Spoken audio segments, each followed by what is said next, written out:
ሰላም ሰላም! ዛሬ ደግሞ በቀላሉ ቤታችን ውስጥ ለፊታችን ጥራት፣ ለቆዳችን ውበት እንዲሁም ለክብደት የምናዘጋጀው ቆንጆ ጭማቂ አይነት አለ። እዚህ ጋር ካሮት፣ የተላጠ ሎሚ ያለ፣ እርድና ዝንጅብል ለአንድ ሳምንት የሚበቃኝን ያህል አዘጋጃለሁ። ተከታተሉኝ።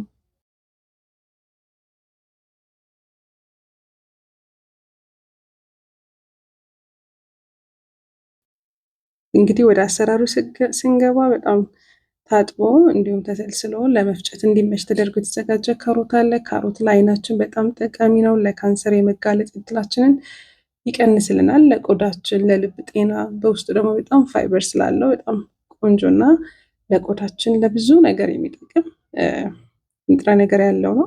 ስለዚህ ካሮትን ደግሞ በቀላሉ ማግኘት ስለምንችል ካሮታችን እንደዚህ ስልስል አድርገን ወደ መፍጫው እናስገባለን። ከዛ ደግሞ ሎሚ ነው። ሎሚ ደግሞ በጣም በሽታን የመከላከል አቅም አለው። በቫይታሚን ሲ የበለጸገ ነው። ለቆዳችን ውበት፣ የብረትን የመምጠጥ ኃይል፣ አይረን እንድናገኝ ያደርጋል።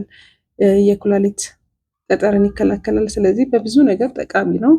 ሌላኛው እርድ ነው። እርድ ደግሞ ኃይለኛ ጸረ ብግነት ወይም አንቲ ኢንፍላማተሪ የምንለውን ንጥረ ነገር አለው። ስለዚህ እሱም በጣም ቆንጆ ነው። አንቲ ኦክሲደንት ነው። ለአንጎላችን ጤና፣ ለልብ በሽታ ተጋላጭ እንዳንሆን ያግዘናል። ስለዚህ ሁሉም እዚህ ጋር የምንጠቀማቸው በጣም አሪፍ ናቸው። ዝንጅብልም እንደምታውቁት ለውስጣችን ለምግብ የመፈጨት ሂደት፣ ለደም ስኳር፣ ብቻ ለብዙ ነገር ጠቃሚ ነው።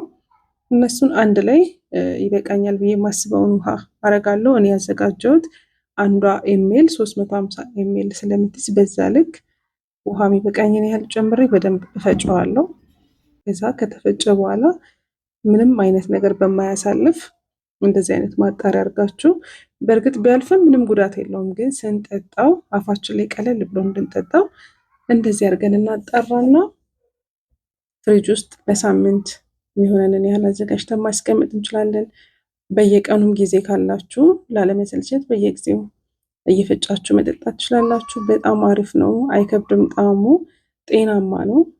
ከምናገኘው ጥቅም አንጻር ጣዕሙ ብዙም አይከብድም እና ሁላችሁም ይህን እየሰራችሁ የፊታችሁን ቆዳ፣ የሰውነታችሁን ቆዳ በተፈጥሯዊ መንገድ ለማጥራት፣ ለማቅላት፣ ሰውነታችን ላይ ያሉ ነጠብጣቦች ካሉ እነሱን ለማስተካከል፣ እንዲሁም ደግሞ አላስፈላጊ የሆነ ፋት ሆዳችን አካባቢ ካለ እሱንም በጊዜ ሂደት የምግብ መፈጨትን ስለሚያፋጥን በጊዜ ሂደት እሱንም መቀነስ እንችላለን። ከስፖርት ጋር ከተለያዩ ልማዶቻችን ጋር ግን መጠቀም የምንችለው ነው። የምግብ አበላል ወይም የምግብ ስርዓታችንን በማስተካከል ከስፖርት ጋር በጣም ጠቃሚ የሆነ ጁስ ነው።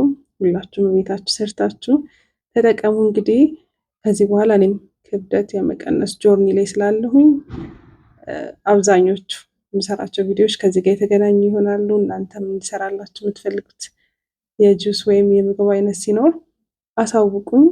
በጣም ቆንጆ ነው። በዚህ መልኩ እንግዲህ እኔ በደንብ አድርጌ እያጣራሁት ነው። አጣርቼ ጨርሼ ወደ ማስቀምጥበት እቃ አስቀምጣለሁ። ተከታተሉኝ።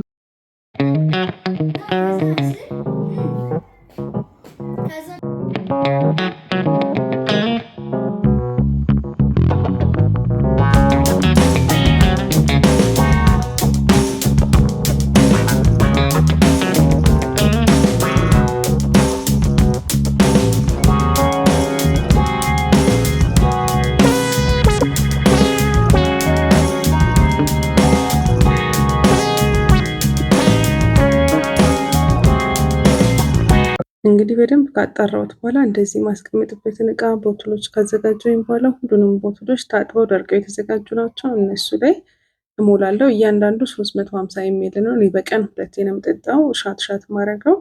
እናንተ አነስ ባለ ሳይዝ ማድረግ ትችላላችሁ። በየቀኑም እየፈጫችሁ መጠቀም ትችላላችሁ። በጣም ሶስቱም ለጤናችን በጣም ጠቃሚ ናቸው። በዛ ላይ በቀላሉ የምናገኛቸው ናቸው። ለቻናሌ አዲስ ከሆናችሁ ይሄን ቪዲዮ ላይክ እና እንዲሁም ሰብስክራይብ ማድረግ እንዳትረሱ። በጣም ጥሩ ጥሩ ቪዲዮዎች ይዤላችሁ እመጣለሁ።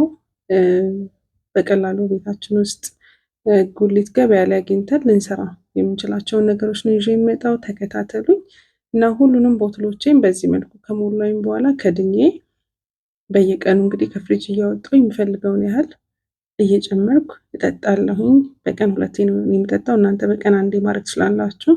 የጨጓራ ችግር ካለባችሁ ወይም ጨጓራችሁ ላይ ችግር ካለ የሚያማችሁ የሚያቃጥላችሁ ከሆነ ይሄንን ከመጠጣታችሁ በፊት 2 ብርጭቆ ንጹህ ውሃ ቀድማችሁ ጠጥታችሁ ጨጓራችሁን ያው በባዶ ሆድ ቢጠጣ ጥሩ ስለሆነ ጠዋት ላይ ስትጠጡ ቀድማችሁ 2 ብርጭቆ ውሃ ቀድማችሁ ብትጠጡ ምንም አይነት ጉዳት አይኖረውም። የጨጓራ ችግር ከሌለባችሁ ግን ቀጥታ ራሱን መጠጣት ትችላላችሁ። እዚህ ድረስ ቪዲዮዬን የተከታተላችሁ በሙሉ አመሰግናለሁ። ቻናሌን ሰብስክራይብ አድርጉ። በሌላ ቪዲዮ እስከምንገናኝ ድረስ ደህና ሁኑ።